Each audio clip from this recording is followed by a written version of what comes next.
এই আজ না হয় কাল তুমি, আজ না হয় কাল তুমি যাইবা কবরে, যাওয়ার বেলায় দেখবে চেয়ে গো তোমার সবই রইবে পড়ে, যাওয়ার বেলায় দেখবে চেয়ে গো। বাবা গেল, দাদা গেল, বাবা গেল, নানা গেল, কেউ এলো না ফিরে, তোমারও যাইতে হবে গো ভাইজান অন্ধকার কবরে, তোমারও যাইতে হবে গো ভাইজান অন্ধকার কবরে, আমারও যাইতে হবে গো ভাইজান অন্ধকার কবরে, সবারই যাইতে হবে গো। ঠিক কিনা বাবা? এ আজ না হয় কাল তুমি, আজ না হয় কাল তুমি যাইবা কবরে, যাওয়ার বেলায় দেখবে চেয়ে গো ভাইজান অন্ধকার কবরে, যাওয়ার সময় দেখবে চেয়ে গো। আরে ঘর করলা বাড়ি করলাম, ঘর করলা বাড়ি করলা, চলো গাড়ি করে, হঠাৎ ইজরাইল সামনে খাড়া গো তোমার নেবে কলিজাটা ফেড়ে, হঠাৎ ইজরাইল সামনে খাড়া গো। মোহব্বত বলুন সুবহানাল্লাহ। এই আজ না হয় কাল তুমি যাইবা কবরে, যাওয়ার সময় দেখবে চেয়ে গো তোমার সবই রইবে পড়ে, যাওয়ার বেলায় দেখবে চেয়ে গো। আল্লাহুম্মা, জোরসে পড়ুন, মাওলানা মুহাম্মদ সাল্লাল্লাহু তাআলা আলাইহি ওয়াসাল্লাম। আব্বাজি আমার সোনা মানিক, তাই বলতেছিলাম কবর একটা ভয়ঙ্কর জিনিস জায়গা বাবা। কবর একটা এমন জায়গা যে আমরা যদি নিজে চোখে দেখতে পেতাম বাবা, তাহলে বুঝতে পারতাম যে কবরটা আসলে কোন জিনিস। বন্ধু আমার ভাইরা গম, একদা আল্লাহর নবী বিশ্ব নবী রাহমাতুল লিল আলামিন নবী মুস্তাফা ডাক দিলেন সাহাবীকে, বলে সাহাবী গো, ওগো আমার সাহাবে আবু বকর সিদ্দিক, শোনো শোনো একটা আমার কথা আছে। ওগো আবু বকর, চলো আজকে আমার সঙ্গে ভ্রমণ করতে যেতে হবে। বলুন সুবহানাল্লাহ। আল্লাহর নবী বিশ্ব নবী রাহমাতুল লিল আলামিন নিকটের সাহাবী হযরত আবু বকর সিদ্দিককে ডাকলেন। হযরত আবু বকর সিদ্দিক বলতেছেন, ইয়া রাসূলুল্লাহ, ইয়া হাবিবাল্লাহ, হুজুর কি বলছেন বলুন, কি করতে চান বলুন হুজুর, কি আপনি বলবেন আমাকে? নবী মুস্তাফা বলতেছেন, বলে ওগো সাহাবী, আমার জামাই শেরে খোদা আলিয়া মুর্তজাকে ডাকো, আজকে যাব ভ্রমণ করতে। আব্বাজি আমার সোনা মানিক, আল্লাহর নবী বিশ্ব নবী রাহমাতুল লিল আলামিন নবী মুস্তাফা বললেন, বলে আমার জামাই শেরে খোদা আলিয়া মুর্তজাকে ডাক দাও। হযরত আলিয়া মুর্তজাকে ডাক দাও হলো। বলো ওগো শেরে খোদা আলিয়া মুর্তজা গো, আজকে আপনার শ্বশুর আব্বা আপনার যেন ডাক দিয়েছে, চলুন আপনাকে এখনই যেতে হবে। হযরত শেরে খোদা আলিয়া মুর্তজা নবী মুস্তাফার কথা শুনে নিজের বিবি সাহাবা হযরত মা ফাতিমা জাহরা রাদিয়াল্লাহু তাআলা আনহাকে বলতেছেন, বলে ওগো ফাতেমা, তোমার আব্বুজি ডাক দিয়েছে, এখনই আমাকে বেরিয়ে যেতে হবে। তবে ফাতেমা গো, তোমার ঘরে কি কিছু খাবার রয়েছে?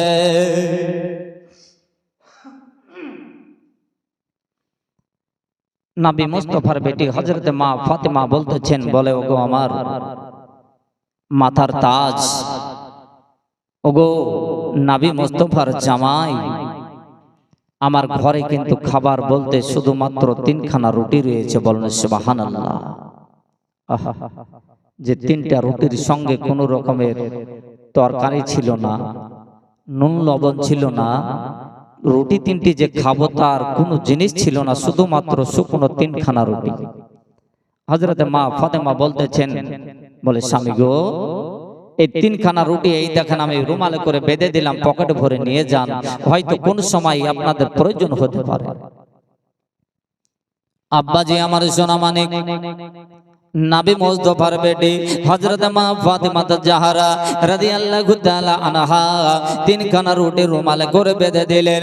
হযরত আলিয়া মুর্তজা উনি যেন পকেটে তিনখানা রুটি ভরে নিলেন। বাবা তিনখানা রুটি নিয়ে চলতে শুরু করলেন। যেতে যেতে নবী মুস্তাফার দরবারে গিয়ে পৌঁছালেন।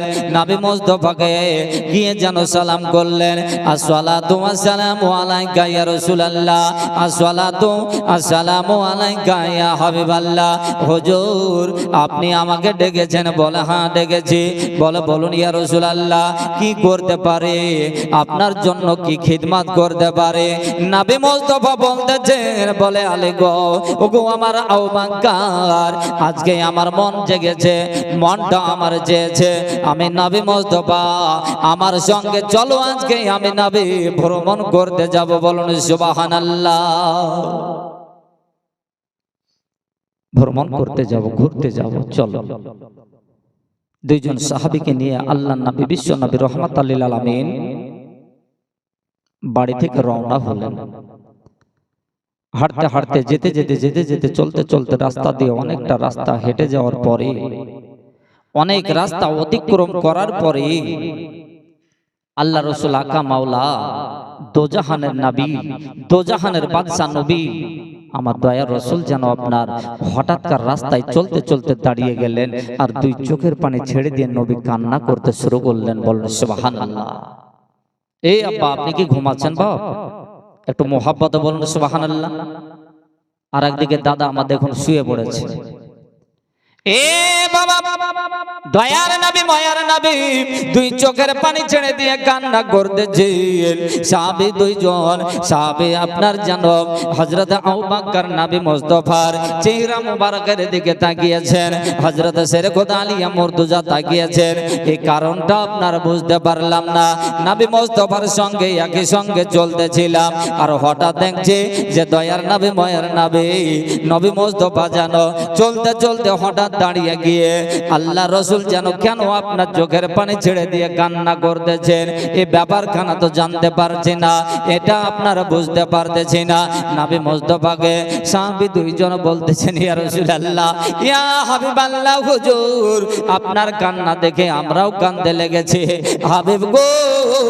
তবে রাস্তায় চলতে চলতে বলুন ইয়া রাসূলুল্লাহ আপনার কি শারীরিক কোনো অসুবিধা হলো নাকি, বাড়িতে কি কিছু হয়েছে নাকি নবী গো? কিটি আপনি কেন কান্না করতেছেন, কি যেন আপনি বুঝতে পারলেন, তাই চোখের পানি ছেড়ে দিয়ে হাবিব আপনি কান্না করতেছি।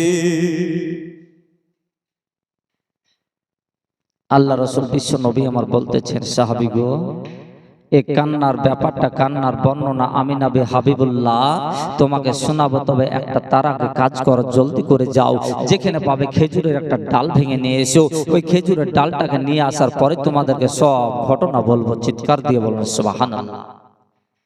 আল্লাহ রাসূল আমার এত কিছু থাকার পরও বললেন যে খেজুরের ডাল, নবী আমার কি করবে?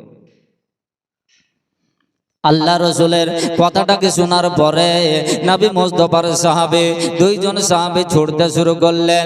যেতে যেতে যেতে যেতে বাবা খেজুর গাছ কোথায় পাওয়া যায়? সম্মুখে বলো আপনার একটা খেজুর গাছ। হযরতে আলিয়া মুর্তজা একটা লাফে খেজুর গাছের ডগাতে একটা মোচড় দিয়ে খেজুর গাছের একটা ডাল ভেঙে নিয়ে আবার যেন নবী মুস্তাফার কাছে ছুটতে শুরু করলেন। যেতে যেতে যেতে এসে যেন আপনার পৌঁছালেন। নবী মুস্তাফা খেজুরের ডালটাকে দেখার পরে হ্যাঁ আপনার যেন বলতেছেন, ইয়া রাসূলুল্লাহ, ইয়া হাবিবাল্লাহ, নবী গো, ওগো আমার দয়ার নবী, ওগো আমার মায়ার নবী গো, খেজুরের ডালটা নিয়ে চলে এসেছি, বলুন এবার যেন কি করতে হবে? আল্লাহ রাসূল বিশ্ব নবী আমার তো জাহানের বাদশা নবী আমার বলতেছেন, বলো ওগো আমার সাহাবী, দুই খেজুর গাছের আপনার ডালটাকে দুই ভাগ দুই খণ্ডিত করো, আর করার পরে ওই যে সম্মুখে দেখছো দুইটা উঁচু উঁচু ঢিপি ঢিপি জায়গা, ওই জায়গা দুটোতে ওই খেজুরের দুই অংশ দুই জায়গাতে পুঁতে দাও। বলুন সুবহানাল্লাহ। কথা বুঝতে পারছেন বাবজি? নবী মুস্তাফা আমার বলতেছেন যে ওই দুইটা উঁচু উঁচু ঢিপি জায়গা দেখছো, ওই উঁচু দুটো জায়গাতে খেজুরের ডাল দুটো গেড়ে দাও, পুঁতে দাও। যেমনই বাবা খেজুরের ডাল দুটো পুঁতে দেওয়া হলো, আল্লাহ রসুল আকা মাওলার চোখের পানিটা যেন কান্নাটা বন্ধ হলো। জোরসে হবে না? ও ভাই জোরসে বলেন মোহাব্বতে সুবহানাল্লাহ। এ বাবা, দয়ার নবী মায়ার নবী রাহমাতাল লিল আলামিন নবী মুস্তাফার চোখের পানিটা যখন বন্ধ হলো, কান্নাটা বন্ধ হলো, হওয়ার পরে জানো সাহাবী দুইজন আজ করতেছেন, ইয়া রাসূলুল্লাহ ইয়া হাবিবাল্লাহ হুজুর, আপনি এতক্ষণ পর্যন্ত কান্না করতেছিলেন আর জানো আপনার চোখের পানি বন্ধ হয়ে গেল। এবার কিন্তু নবী গো, আমরা এর বিশ্লেষণটা আমরা জানতে চাই, এর যেন আপনার হাদিসটা আমরা শুনতে চাই। ইয়া রাসূলুল্লাহ ইয়া হাবিবাল্লাহ, বলুন কি হয়েছিল যে আপনি এই আমাদেরকে করতে বললেন? খেজুরের ডাল যেমনই পুঁতে দিলাম তখন কিন্তু আপনার কান্নাটা বন্ধ হয়ে গেল।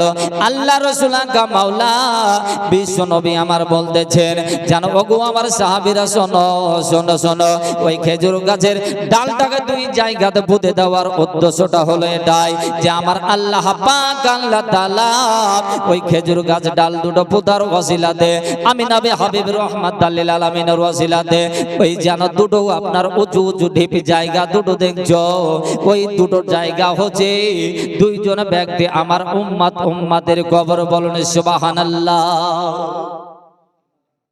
ওটা হচ্ছে আমার উম্মতের কবর।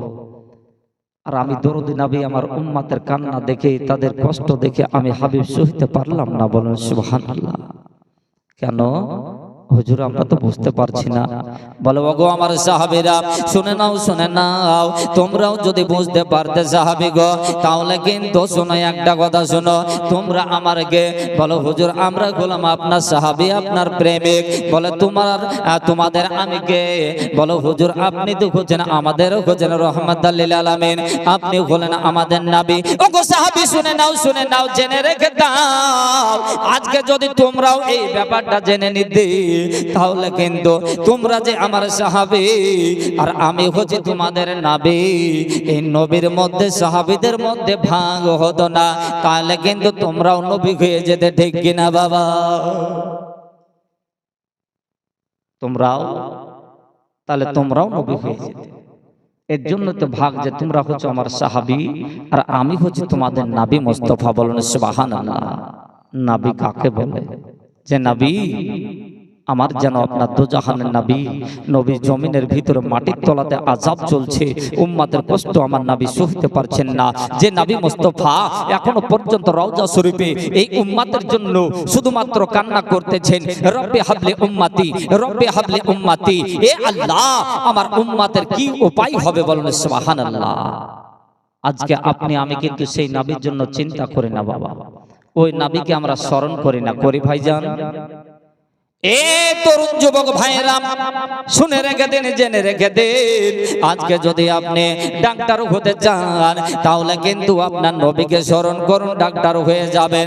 আপনি যদি অফিসার হতে চান ওই নবী মুস্তাফাকে স্মরণ করুন, আপনি অফিসার হবেন।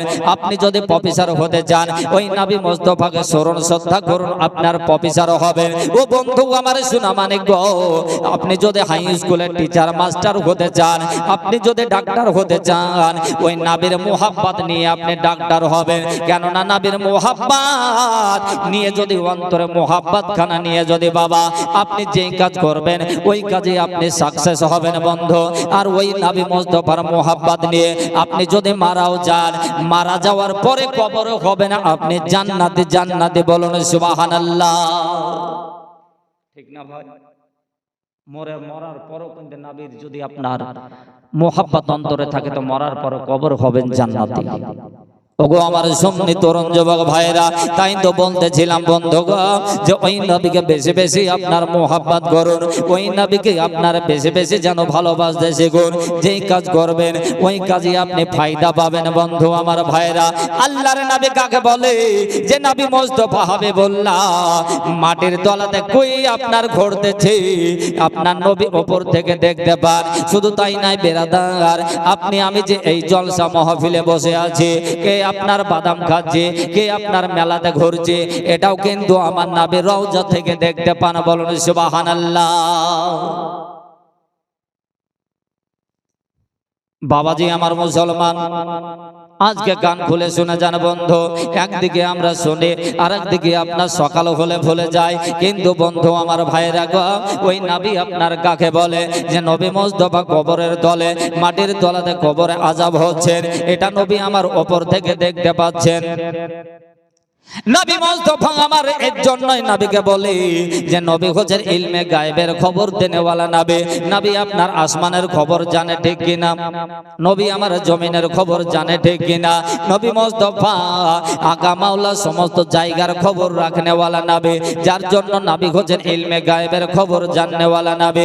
বন্ধু আমার ভাইরা গো, ওগো আমার দরদি মুসলমান, তাই তো বলতেছিলাম যে কবরটা এমন আপনার জায়গা যে কবর কোনো মানুষের জন্য আরামের জায়গা, আবার ওই কবর হচ্ছে কিছু মানুষের জন্য ওটা হচ্ছে আপনার ব্যারামের জায়গা, ব্যারামের ঘর। বলুন সুবহানাল্লাহ। কাদের জন্য?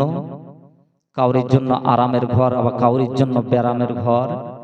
বন্ধু আমার ভাইরা, নবীকে যদি আপনি মোহাব্বত না করেন, আপনি যদি নামাজ না পড়েন, রোজা না রাখেন, আপনি যদি ইমানদার সলেহিন ব্যক্তি না হন, তো আপনার জন্য ওই কবর হবে ব্যারামের ঘর। ঠিক?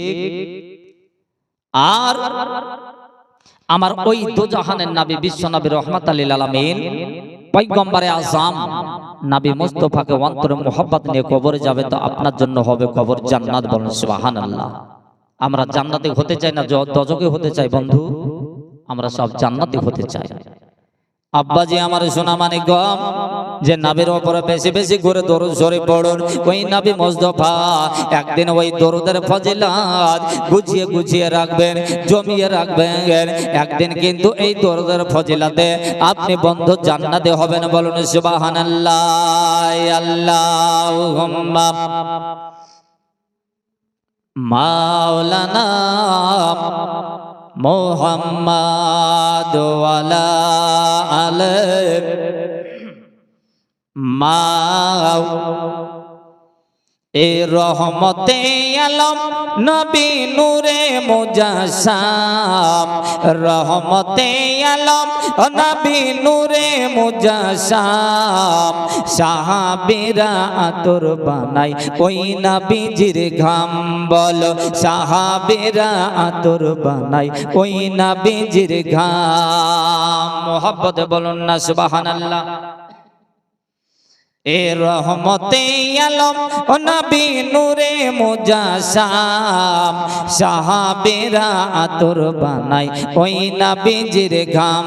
বল সাহাবীরা আতর বানাই ওই নবীজির ঘাম। বাবাজি আমার সোনা মানিকেরা গো, নবীকে আমার মোহাব্বতে আপনার যেন সাহাবীগণেরা কত মোহাব্বত করতেন যে আমার আকা মাওলা নবী মুস্তাফার যেন পেশানি যখন আপনার ঝরতো, ওই পেশানি খানা আল্লাহ রসুল বিশ্ব নবী আমার দয়ার নবী যখন আঙুল দিয়ে এইভাবে চুষতেন, বাবা নবী মুস্তাফার সাহাবীগণেরা যেন হাতের তালুতে করে ওই আপনার ঘাম মোবারক নিয়ে আতর বলে খুশবু বলে নিজের যেন শরীরে মাখতো, গায়ে আপনার মুখে মাখতো। জোরসে বলুন সুবহানাল্লাহ।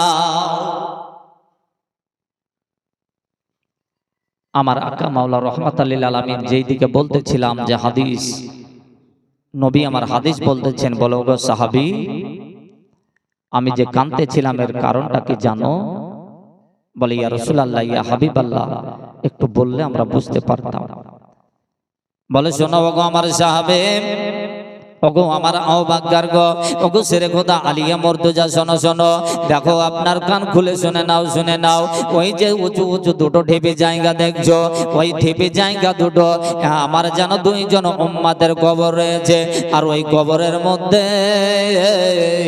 আল্লাহ পাকের ফেরেশতা, কবরের ফেরেশতারা, আযাবের ফেরেশতারা ভয়ঙ্কর যেন আযাবে দিতেছে, যে আযাব তারা যেন আপনার সহ্য করতে পারছে না। ওই কবরে কবরে তারা যেন ছটপট ছটপট ছটপট করতেছে। আর আমি নবী আকা মাওলা বিশ্ব নবী রহমাতুল লিল আলামিন নবী মুস্তাফা যেন নিজের চোখে দেখার পরে বলো উম্মতের কষ্ট দেখি আমি নবী কেমন করে আগের দিকে চলবো। না না না, আমি আগের দিকে যেতে পারলাম না। আমি তোমাদেরকে যে হুকুমটা দিলাম খেজুরের ডাল নিয়ে এসো, যেমন খেজুরের ডাল পুঁতে দেওয়া হলো, আল্লাহ পাক আল্লাহ তাআলা ওই খেজুরের ডালের ওয়াসিলাতে আল্লাহ আমার আযাবের ফেরেশতাকে বলে দিয়েছেন, বলে ওরে আমার আযাবের ফেরেশতারা শোনো শোনো শোনো শোনো গো, যেহেতু আমার হাবিবুল্লাহর আপনার যেন কিসমত পড়ে গেছে, যেহেতু আমার নবী মুস্তাফার হুকুম চলে গেছে, যে নবী মুস্তাফার হুকুমে আমি আল্লাহ পাক আল্লাহ তাআলা ওই কবরের আযাব দুটোকে maaf করে দিলাম। চিৎকার দিয়ে বলুন সুবহানাল্লাহ। ফেরেশতা কবরের আযাব maaf করে দিল, তখন কিন্তু আমি নবী মুস্তাফা আমার চোখের পানিটা বন্ধ হলো, কান্না বন্ধ হলো। সাহাবী দুইজন জিজ্ঞেস করছেন, ইয়া রাসূলুল্লাহ, ইয়া হাবিবাল্লাহ, হুজুর আমি জানতে চাই যে ওই ব্যক্তি দুটো দুনিয়াতে এমন কোন কাজ করেছিল। নবী মুস্তাফা তার বর্ণনা দিয়ে দিলেন, নবী মুস্তাফা তার হাদিস শুনিয়ে দিলেন। উনি আপনার বলতেছেন, বলে সাহাবী গো শোনো শোনো, ওই দুই নাম্বার দুই ব্যক্তির মধ্যে একজন ব্যক্তি যখন দুনিয়াতে বেঁচে ছিল, আর দুনিয়াতে বেঁচে থাকা অবস্থায় আল্লাহ পাকের কথা মতো চলেনি। আল্লাহ পাক বলেছেন, বান্দারে মুসলমান তোমাদের জন্য সব সময় দিন ও রাত্রির মধ্যে তোমাদেরকে সর্বদাই যেন আপনার নাপাক শরীরে থাকা চলবে না, তোমাদেরকে সব সময়তে পবিত্র হালাতে দিন যাপন করতে হবে। এই আল্লাহর বান্দা যতদিন দুনিয়াতে বেঁচে ছিল এ কিন্তু আপনার কোনোদিনই প্রসাব করে পানি নিত না, আর যদিও প্রসাব করত ওই প্রসাবটা তার গায়ে ছিটকে ছিটকে পড়তো, আর সব সময়তে সে নাপাক অবস্থায় দিন যাপন করেছে। এর জন্য আল্লাহ পাক আল্লাহ তাআলা এর কবরে আপনার ভয়ঙ্কর যেন আযাব দিতেছে। নবী আমার বলতেছেন, আর আরেকজন ব্যক্তি আল্লাহ পাক আল্লাহ তাআলার কথা নাফরমানি করেছে, আল্লাহ পাক আল্লাহ তাআলার কথাকে সে অমান্য করেছে, বরখলাপ করেছে। আল্লাহ বলেছেন, বলে বলে আমার মুসলমান, ওগো তোমাদেরকে দুনিয়ার বুকে পাঠিয়ে দিয়েছি, তবে এক মুসলমান হয়ে অপর মানুষের উপর তোমরা যেন সুদ খেও না। এই ব্যক্তি আপনার দুনিয়াতে আল্লাহ পাক আল্লাহ তাআলা একে আপনার মালদার বানিয়েছিল, একে জমিদার বানিয়েছিল, একে আপনার এই ব্যক্তিকে টাকাওয়ালা বানিয়েছিল। করেছিল কি দুনিয়ায় যতদিনে বেঁচে ছিল এ কিন্তু সুদে টাকা খাটাতো, সুদে আপনার পয়সা খাটাতো। এর জন্য আল্লাহ পাক আল্লাহ তাআলার কথাকে অমান্য করার জন্য তার যেন কবরে আল্লাহ পাক আল্লাহ তাআলা এ যেন ভয়ঙ্কর আযাব দিতেছে। বলুন সুবহানাল্লাহ।